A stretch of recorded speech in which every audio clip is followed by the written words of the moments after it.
Tonight, the South Australian government puts GM crops back on the agenda. And recent rain in Broken Hill puts the city's cricket grand final in doubt.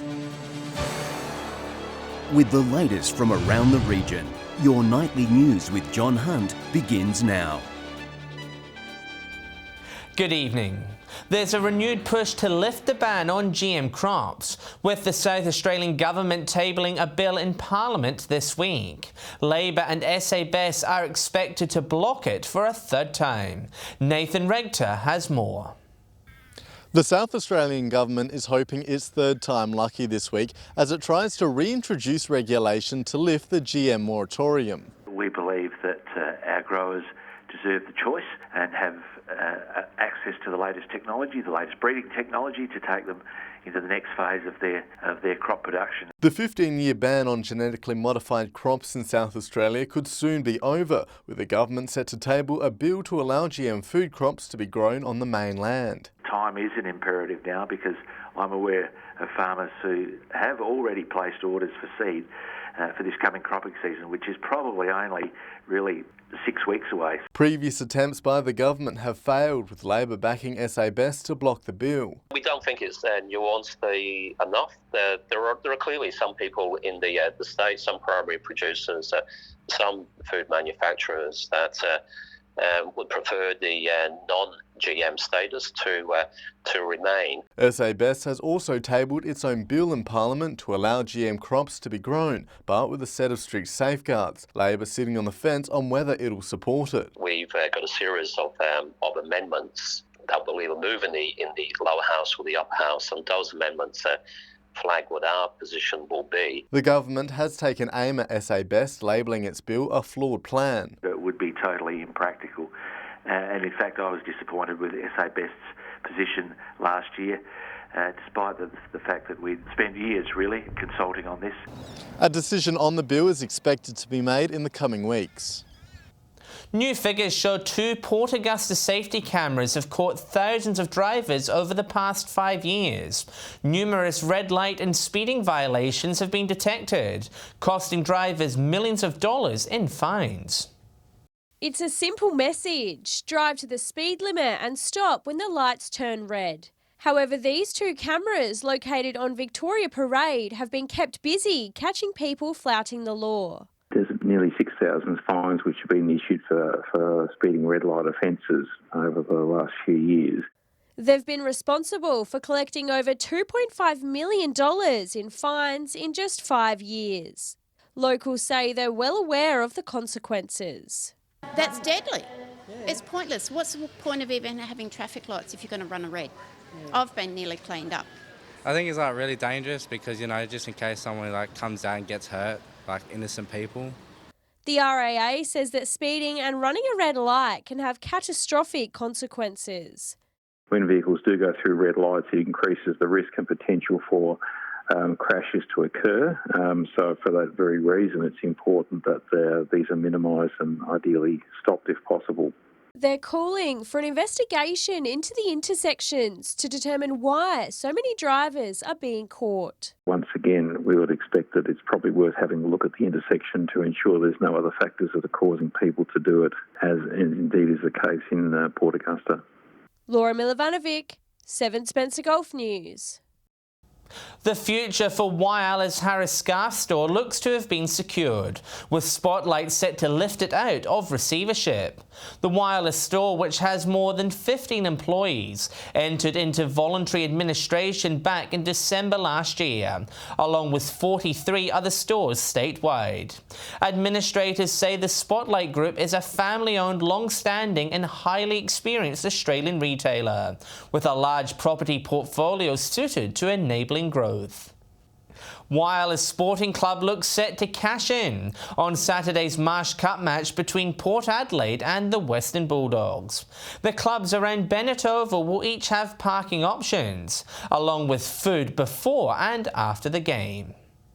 If you're wondering where to park and where to kick on after the Marsh Cup, 3 Whyalla sporting clubs next to Bennett Oval have it sorted. Port Adelaide will be using Rapina as their change rooms, running into Bennett Oval via their back gates. The club also providing after-game entertainment. We do have Jackdaw on after the game.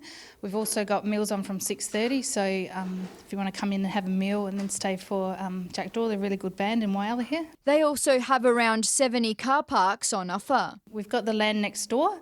It's $5 a car park. Croatia Soccer Club also opening their gates for $5 per car. We've got 2 entrances, one at the main gate there, and there'll be another one at the other gate.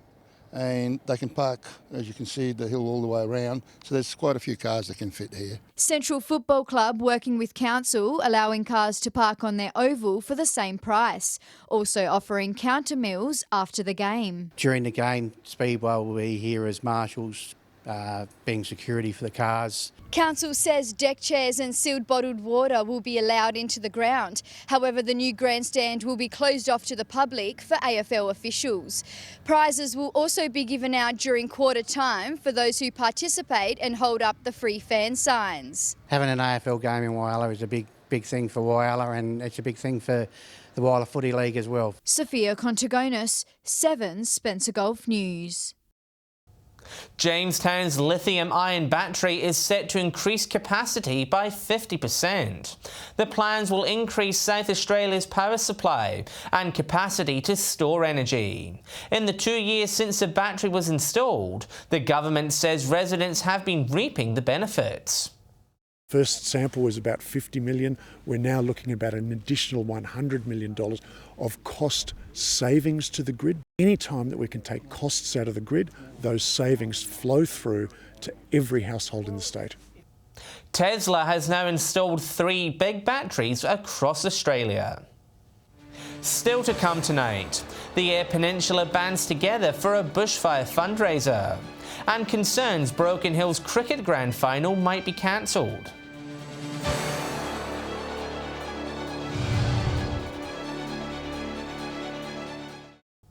Welcome back. More than 1,000 festival goers on the Eyre Peninsula came together last weekend for one of the biggest bushfire appeals in the region. The Day on Doorwood event aimed to lift spirits for those devastated by fire. Come rain or shine, there was no stopping this event. The Doorwood Oval transformed into a festival, raising awareness and money for fire-ravaged areas. The cause of the bushfires, we've all been affected by it. We really wanted to combine as a community together to send out our solidarity as a community. Around 1,500 festival goers attended the 8-hour marathon concert, local businesses and bands pitching in where they could. We did an all-original set and I was blown away with not only the response we got, but the amount of local talent that we have in Lincoln. Local wineries and emergency services donated their time to help keep the party going. It's about $25,000 worth of donated services and goods went towards the day. That's excluding all the volunteer personnel as well. CFS volunteers were at the gates, raising a whopping $3,000 for the local brigade. An extra $10,000 was also raised for individual charities. It was amazing. Everyone just put themselves in there, threw themselves in it together, and definitely do it again. The fundraiser was also live streamed online to allow communities devastated by fire to be a part of the party. We had over 4,000 views on live stream. I even at one stage saw the project jump on and have a look. It's something that I think everyone in Australia relates to. Bushfire, it's everywhere, unfortunately. By mid-afternoon, there was a sight for sore eyes as the heavens opened above. I think the people that bought the umbrellas for the shade ended up using them for the rain. The sky above you raining on you. I don't know, it was magical in terms of the music as well. Nathan Regter, 7 Spencer Golf News.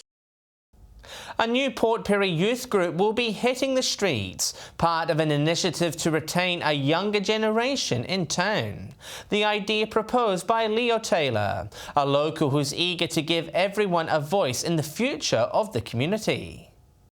Calling on all 15 to 25-year-olds, a new Port Pirie organisation is looking for local youth to help make the city a more attractive place to live. It's an exciting new opportunity for youth to be involved in the community that's providing a lot of free training and benefits for them to really become leaders in society. Council backing the idea following a presentation to them last week. They say any input from the younger generation is a positive step forward. Very, very impressed with Leo, especially his presentation and the initiative. It's just so wonderful to see someone from the younger group come along and present in such an informed way to council. It was lovely.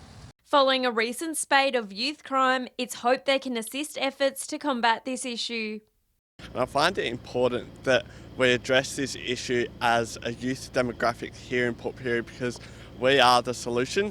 And with UniHub opening educational opportunities in the city, he says it's the best time to get involved. So it's definitely provided a lot of attention for the youth in Port Pirie, so it's definitely seen an upsurge in the youth participation in the council region here. For more information, head to the Youth Port Pirie Facebook page. Shari Hams, 7 Spencer Golf News. This weekend's Broken Hill Cricket Grand Final is in jeopardy, following recent rainfall across the region. League officials say while the rain is welcomed, it could hamper efforts to produce a pitch. Patrick Ranke has the details.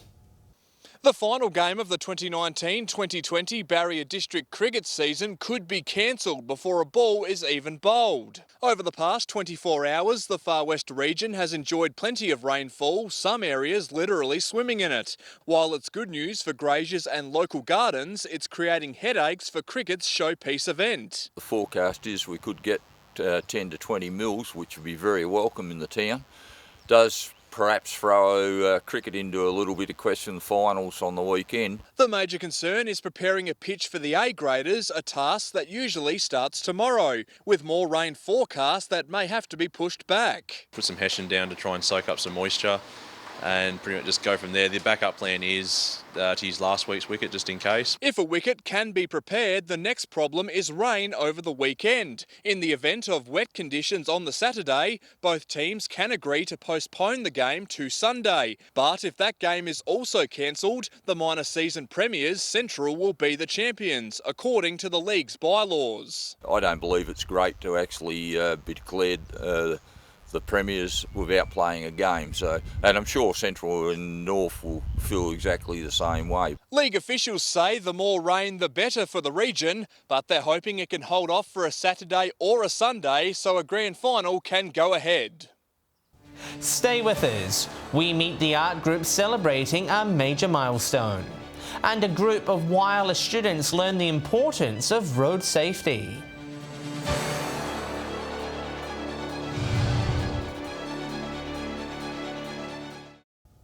A Port Augusta art group is celebrating their 55th birthday this week. Longtime members say it's a group filled with positivity and friendship, already casting their eyes forward to the next milestone. For 45 years, Georgie has been a member of Kurt Natter. She says it's been a great journey and was over the moon to celebrate yet another milestone. This time round, we decided we'd have a raffle for the community, so we asked people who came to the gallery to have a draw, to participate in a draw, and we drew that lucky person's name at our birthday meeting on Saturday. They're celebrating 55 years of delivering arts to the local community, using the milestone to reflect on their favourite memories. They're all interesting characters and have their own individual personalities, but they're strivers and they're willing to take risks and to try lots of different things and to just enjoy their arts and crafts. One member says it's no shock to them the group has remained strong. It's a big milestone, yes, you are right, and I'm not surprised because in the community there is always people looking to connect together for creative opportunities to share that and show that to Port Augusta. Members confident their legacy will continue over the coming decades. Well, let's hope so. Training them up as fast as I can. Keep them moving, yes. I hope we'll be here in another 55 for sure. Laura Milovanovic, 7 Spencer Golf News. The 10-year anniversary of the Marimar Indigenous Art Awards have received a record number of entries this year. The Broken Hill Regional Art Gallery declaring the opening night an overwhelming success.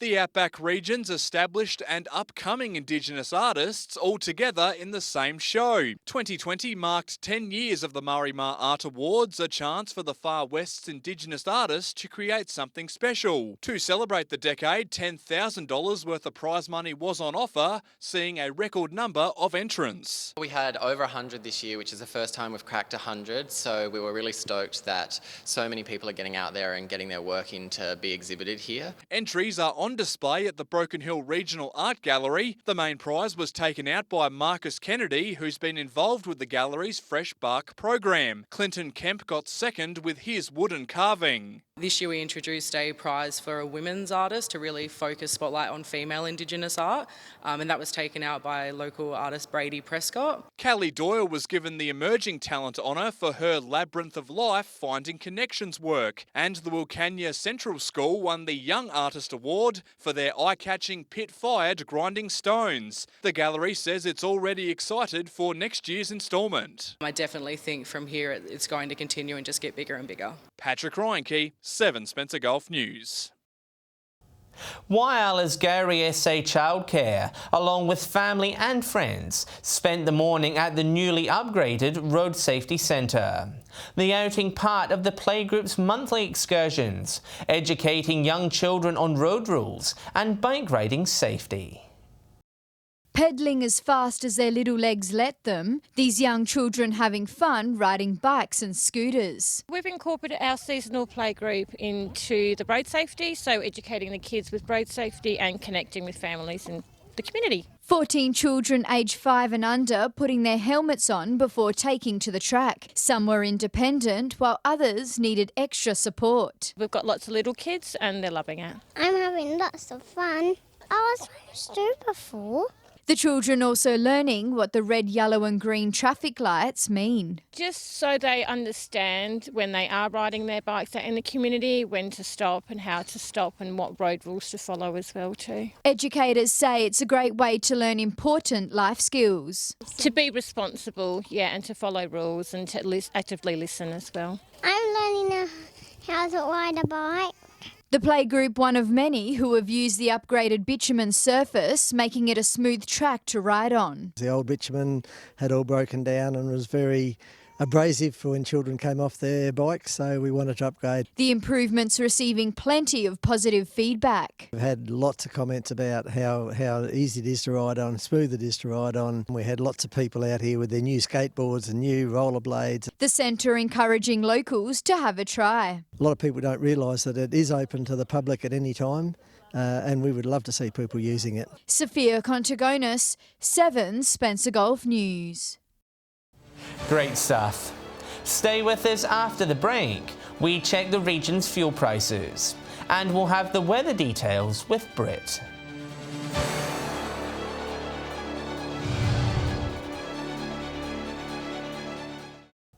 Hello again. It's time now to take a look at how things are shaping up when we head to the Bowser. Here's Patrick Reinke with this week's Fuel Watch.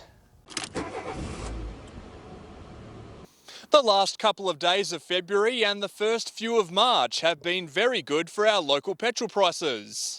Starting with unleaded, and for the 5th week in a row, the majority of the regional figures are on the way down. Port Lincoln is down by just over a cent, now on $1.48. Port Augusta also seeing a cent decrease to $1.50. A 3-cent drop sees Kadina fall into the 130s, joining Whyalla on $1.39. They're the cheapest townships in the Spencer Gulf. Port Pirie is doing great as well, 3 cents down to $1.41. Here in Broken Hill, we're the only place that has seen absolutely no movement whatsoever. Adelaide is on the downward part of its cycle, plummeting from $1.50 to $1.24. Turning over to diesel now, and it's just the one township seeing red. Port Augusta just ticking up to $1.48. Port Lincoln, Whyalla and Port Pirie have all seen a 1 cent decline and are all on the same average, $1.47. Kadina also saw a small change, down to $1.46. Even Broken Hill managed to see some green, but it's the smallest change one can get. The price still around $1.50. Adelaide the cheapest on the board by a long way,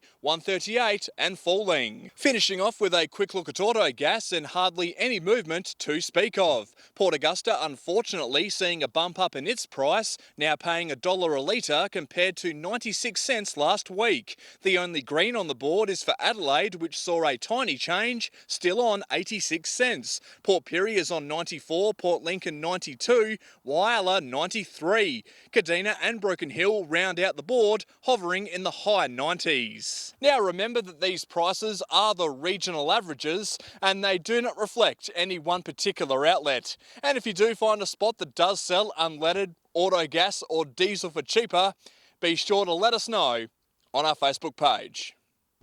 To the weather, and we're looking at a mild and mostly sunny end to the working week. Here's Britt with the latest weather forecast. Thanks, John, and good evening. It's been a mostly fine day today, Port Augusta reaching a top of 28 degrees, Whyalla and Port Pirie both 26, Port Lincoln 23, Broken Hill 22. From the satellite, cloud extended over our region today, bringing some scattered showers to Broken Hill. Moving on to tomorrow, on the Gulf waters, winds south-southeasterly at 15 to 20 knots with seas around 1.5 metres. And we can expect similar conditions to today, partly cloudy over most areas with a little more cloud cover about the lower Eyre Peninsula and showers at Broken Hill. Port Augusta, Corn and Broken Hill all looking at tops of 27 degrees, Woodner, Port Pirie and Kadina 26, Whyalla 25, Clare 24, Port Lincoln and Coffin Bay 23, Cleve 21. Looking ahead to the end of the week, partly cloudy at Port Lincoln heading into the weekend, maximums in the early 20s. Similar conditions at Cleve over the coming days, Woodner with tops in the late 20s. Whyalla and Port Augusta both looking sunny on Friday, Kadina partly cloudy through the end of the working week with a sunny start to the weekend. Port Pirie sunny Friday and Saturday, Clare mostly sunny with maximums in the mid-20s, Broken Hill bright and sunny towards the end of the week. And John, that brings us to the end of the weather. Back to you. Thanks for that, Britt. And that's the local news this Wednesday evening. Thanks for joining us. I'll have updates later, but until then, enjoy your evening. On behalf of the team, it's good night.